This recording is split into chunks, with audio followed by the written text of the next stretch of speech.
হেই, কী অবস্থা সবার? আচ্ছা বলো তো এটা কোন জায়গা? আচ্ছা, সবসময় কি ঘুরতে যাওয়ার জন্য কি একদম ভিড়ালা জায়গায় যেতে হবে? কোনো সময় এরকম ঠান্ডা মনের মতো জায়গা যাওয়া যায় না? আমি সবসময় খুঁজি যে জায়গা যেয়ে একটু মজা করতে পারবো, একটু নিজের মতো করে থাকতে পারবো এমন জায়গা। তো ওই দিন হচ্ছে আমরা সবাই মিলে ক্লাসের চলে গেছিলাম ফ্রেন্ডরা মিলে ঘুরতে চন্দ্রিমা উদ্যানে। জানি তোমরা গেসটা ঠিকই করছো, এটা চন্দ্রিমা উদ্যান। তো বের হয়ে গেছি আমরা ক্লাস শেষ করে প্ল্যান করে যে যাবো চন্দ্রিমা উদ্যানে। তো যাওয়ার প্রথমে হচ্ছে আমরা সবাই মিলে হচ্ছে ফার্স্টে চা খাই, কারণ আমরা মোটামুটি সবাই চা লাভার। আর এখানকার মামার মালাই চা বেস্ট, সব জায়গারই বলি বেস্ট, বাট আসলেই মজা। তো সুন্দর করে আমরা হচ্ছে মেট্রোতে উঠে সবাই মিলে মজা করতে করতে আমরা চলে গেছি একদম খুব কম সময়, কারণ ভার্সিটি থেকে খুবই কাছে লাগতেছিল।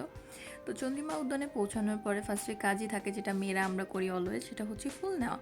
ফুল তো নিতেই হবে, ফুল একটা ভালোবাসা, মানে এটা সবাই বলে, আমিও বলি, এটা একটা কমন একটা জিনিস।